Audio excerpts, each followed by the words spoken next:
Nabi dan para sahabat belajar la ilaha illallah, baru setelah 13 tahun di Madinah muncul ayat-ayat syariat. Syariat umroh, syariat haji, syariat puasa, syariat tilawah, syariat hijab. Sehingga ketika ayat hijab turun, perempuan-perempuan yang sudah belajar la ilaha illallah selama beberapa tahun tidak lagi sulit untuk menerapkannya. Begitu ayat hijab turun dibacakan oleh Nabi di dalam masjid, semua sahabat-sahabat mendengar itu dengan sangat perhatian. Lalu mereka semuanya pamitan, ya Rasulullah kami ingin pulang. Ngapain pulang? Mau ngasih tahu ke istri-istri kami supaya berhijab. Emang kamu punya istri? Oh iya ya, enggak. Ada yang jomblo berharap punya istri, terus ngasih tahu ke siapa yang jomblo-jomblo? Itulah kasihannya ya. Enggak, bisa ngasih tahu ke kakaknya, adeknya, apalah, siapalah, mantannya mungkin. Pulang ngasih tahu ke istri-istri mereka, saudari-saudari mereka, putri-putri mereka. Dan perempuan yang mendengar ayat ini dibacakan langsung menutup kepala mereka dengan benda apapun yang ada di tangannya. Mau jemuran, mau baskom, mau apa, pokoknya pegang apa, tutup langsung. Hijab. Kenapa? Ini perintah Allah. Gak mungkin Allah memerintahkan kita sesuatu kecuali ada kebaikan di dalamnya. Itu aja pertimbangannya, la ilaha illallah. Bukan, kenapa? Kan lebih nyaman gak pakai hijab, kan ini, kan itu. Enggak, satu aja alasannya. Alasan la ilaha illallah. Kalau ini perintah Allah, sami'na wa ata'na. Itu dampak dari la ilaha illallah. Dikasih perintah sesulit apapun, termasuk Zainab dengan Zaid bin Harisah. Pernah kan baca kisah Zainab di surat Al-Ahzab? Mungkin kapan-kapan kita bahas itu. Efek dari la ilaha illallah. Tiba-tiba Nabi datang kepada Zainab. Sebetulnya Zainab ini ada hati kepada Nabi Muhammad. Siapa sih yang gak punya hati untuk Rasulullah ya? Semua cewek juga pasti mengidam-idamkan pengen jadi istri Nabi. Karena otomatis istri Nabi itu adalah dijamin surga. Siapa yang gak pengen jadi istri Nabi? Di surga nanti punya rumah, satu rumah dengan Nabi. Kan keren banget. Kita bisa jadi tetangga Nabi aja di surga udah keren banget. Apalagi serumah dengan Nabi. Semua cewek juga pengen jadi istri Nabi, termasuk Zainab. Dan itu hal yang wajar. Pas Nabi datang ke rumah Zainab, Zainab udah kegeeran. Nabi bilang kepada keluarga Zainab, saya ingin melamar Zainab. Zainab udah bahagia. Untuk Zaid, untuk Zaid, bukan untuk Rasulullah. Zaid? Siapa Zaid? Anak angkatnya Nabi Muhammad SAW, bekas budak. Mirip-mirip dengan Julaibib. Julaibib itu edisi Madinah, Zaid itu edisi Mekah. Ada dua cowok jomblo yang sama-sama pernah diuji dengan masalah jodoh. Zaid edisi Makkiyah, Julaibib edisi Madaniyah. Dua-duanya jomblo.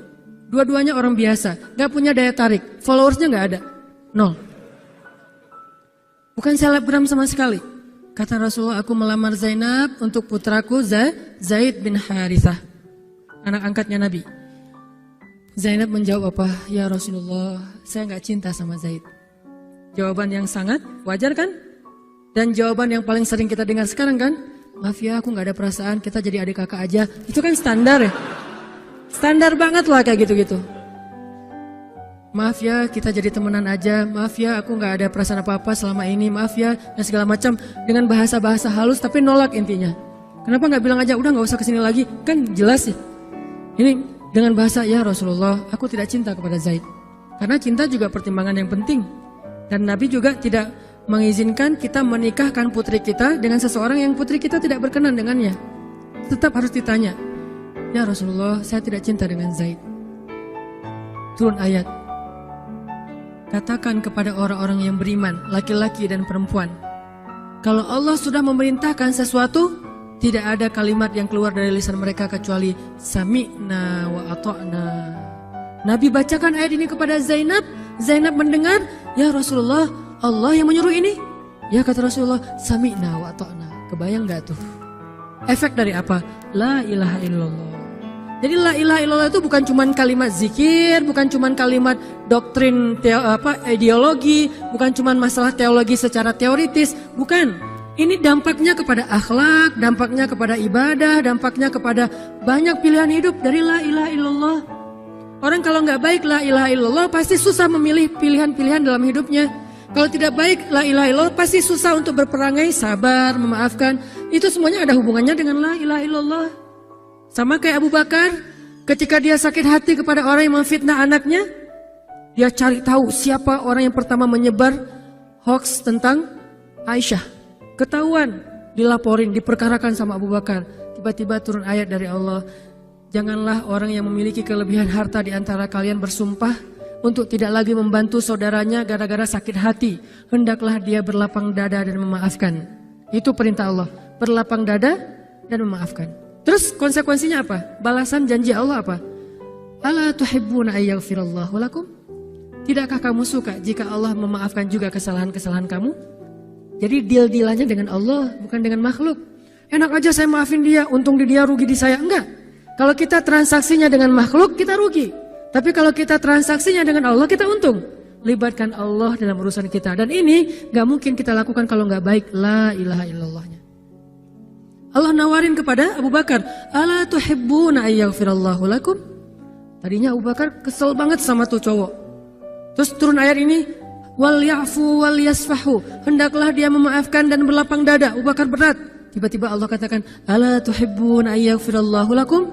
Bala ya Rob. Kata Abu Bakar, tentu ya Allah, kalau gitu saya akan maafkan. Demi supaya Allah memaafkan kesalahan saya. La ilaha illallah.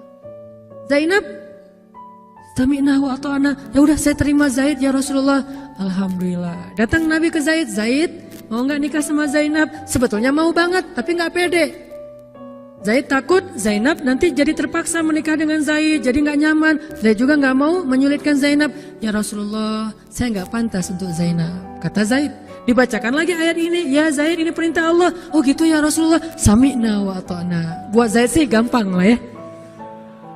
Udah ada legalisasi ini dari Allah. Kalau gitu, ini bukan saya ya Rasulullah yang mau ya. Allah kan yang nyuruh. Nah, saya emang gak mau maksa gitu ya. Tapi kalau Allah yang nyuruh, ya udah apalagi saya gak punya pilihan dong gitu. Padahal Zainab, siapa sih yang gak mau cowok sama Zainab? Nikahlah Zainab dengan Zaid. Dan yang menjadi semacam khutbah nikahnya adalah Rasulullah SAW. Kebayang gak Zainab tuh punya hati ke Rasul, tapi Rasul yang mengkhutbahi nikah Zainab dengan orang yang Zainab gak cintai. Kebayang gak perasaan Zainab tuh? Ketika akad nikah, Nabi jadi saksi. Saya terima, kata Zaid, nikahnya Zainab binti Jahsy dan segala macam. Zainab, kebayang gak ada Nabi di situ? Lalu setelah selesai akad nikah ditanya kepada Nabi, sah ya Rasulullah? Sah. Dan Nabi juga gak mau mempersulit. Gak sah. Kenapa? Harusnya sama saya. Enggak. Nabi orangnya fair. Nabi orangnya bijaksana. Orangnya dewasa. Gak kayak kita. Kita tuh bahaya banget jadi saksi kalau jadi mantan. Pasti gak sah. Dan Nabi gak gitu. Sah langsung di kali pertama. Kebayang Nabi memberi nasihat kepada Zainab, nasihat kepada Zaid. Zainab, aduh kenapa bukan Nabi, kenapa Zaid? Tapi apa? La ilaha illallah. Allah gak nyuruh sesuatu kecuali ada kebaikan di dalamnya. Percaya banget. Itu la ilaha illallah. Udah percaya banget. Zainab yakin, ini perintah Allah, ya sudah saya lakukan. Walaupun bukan dengan Nabi, padahal saya pengennya dengan Nabi. Kebayang gak sih pengen sama seseorang yang kita cintai banget, malah orang itu yang menjodohkan kita dengan orang yang kita gak pernah kebayangin. Amit-amit. Jangan dia ya Allah, jangan dia, dia.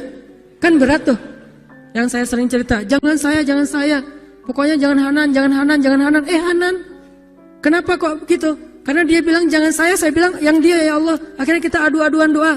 Ya Ustadz, masa dilawan ya?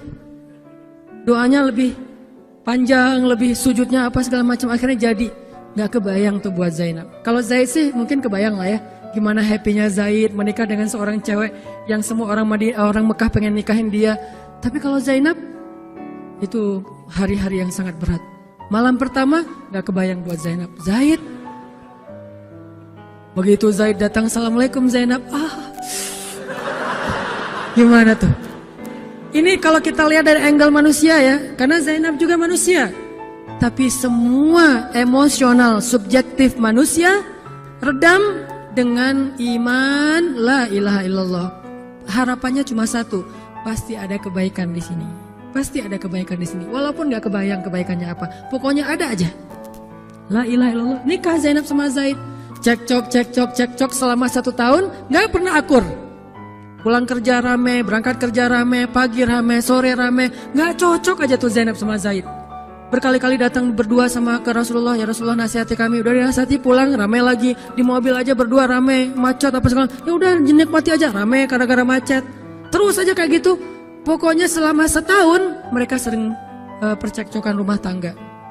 Jadi kalau kita ngelihat ada keluarga yang mungkin baru menikah kemudian bercerai, jangan menjudge mereka.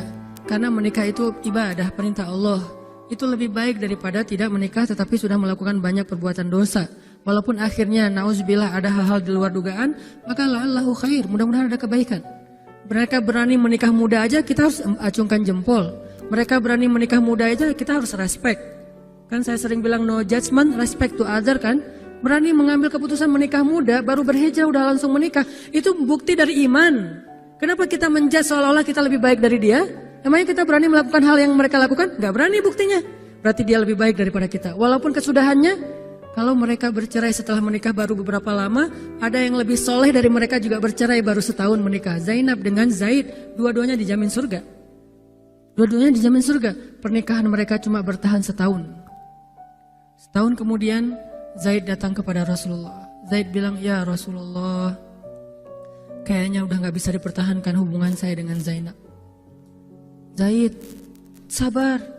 Rasul ketika Zaid mau datang sebetulnya udah dapat bocoran dari Allah. Allah udah ngejapri Rasulullah dalam bentuk ilham. Japrian Allah kan ilham ya. Japrian kita kan WA, itu juga habis kuota gak kebaca-baca. Kalau japrian Allah ke Rasul ilham. Ilhamnya apa? Kalau nanti Zaid datang, nanti baca di surat Al-Ahzab.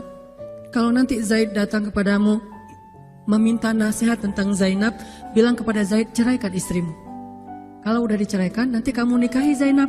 Ini perintahnya juga berat buat Nabi nih. Kebayang gak sih anak angkat kesayangan Nabi yang selama ini baik banget sama Nabi, tiba-tiba dia punya masalah dengan istrinya, disuruh cerain dengan niat kalau udah cerai nanti dia yang nikahin. Kan gak kebayang tuh buat Nabi. Ditambah lagi Nabi itu orangnya ra'fah banget, sangat gak enakan. Kita aja gak tega kayak gitu. Emang ada yang tega kayak gitu? Gak tega kan? Zainab mantan kita sih. Sekarang cowok itu datang ke kita, suaminya Zainab. Ustadz, gimana nih Zainab? Perlu saya pertahankan? Emang kalian dari awal udah gak cocok, cerai aja deh. Kenapa? Bentar lagi gue mau nikahin Zainab. Gak kebayang kan? Kok Ustadz ngomong kayak gitu? Dapat ilham. Berat kan? Nabi itu kayak gitu loh, kondisi emosional beliau yang zulzilu, terguncang. Gimana nih caranya? Saya nggak enak banget, nggak tega banget sama Zaid. Kebayang wajah Zaid polos gitu. Ya Rasul gimana nih? Aduh, mau dibilangin ceraikan aja nggak tega. Mau dibilang pertahan tapi Nabi bilang suruh cerai, Allah suruh ceraikan. Akhirnya Nabi memilih emosionalnya, bukan perintah Allah. Wahai Zaid, tahan istrimu, jangan ceraikan. Padahal kata Allah suruh ceraikan. Lihat beratnya Nabi waktu itu. Akhirnya Zaid pulang, gitu ya Rasul. Ya pulanglah Zaid, Nabi gak enak banget sama Allah.